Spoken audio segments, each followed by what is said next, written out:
Il y a 20% de la ville qui est bâtie sur des grandes briques, c'est-à-dire qu'on a construit sur l'eau, tel que vous pouvez le voir sur cette carte-là, où la presqu'île de Ducos n'était pas encore reliée à Nouméa, d'Ognambo, bien évidemment, n'existe pas, la presqu'île de Nouville était encore juste une île, d'où Nouville. C'est à la maison Higginson que le CCAS, Centre communal d'action sociale, a donné rendez-vous aux seniors de Nouméa, désireux d'entretenir un lien social. Au programme de cet après-midi, la découverte de l'exposition Urbain. Pour Alain, qui participe à l'événement, c'est la parfaite occasion pour se détendre et en apprendre davantage sur l'histoire de la ville de Nouméa. C'est toujours intéressant, on apprend toujours quelque chose et puis on fait aussi des rencontres.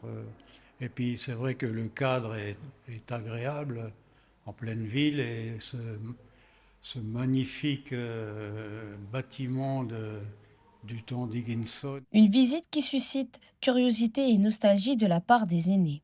Principalement sur les anciennes photos et cartes postales, parce que ça parle davantage, tandis que les dessins et la peinture, c'est différent, ouais.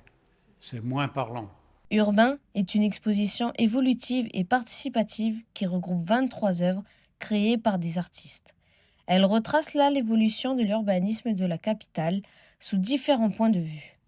C'est pas tout à fait l'histoire de la ville, mais plus l'interprétation que les artistes s'en font.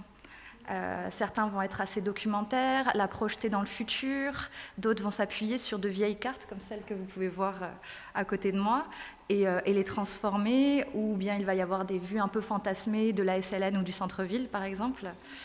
Les artistes s'approprient les paysages qu'ils visitent, bien sûr.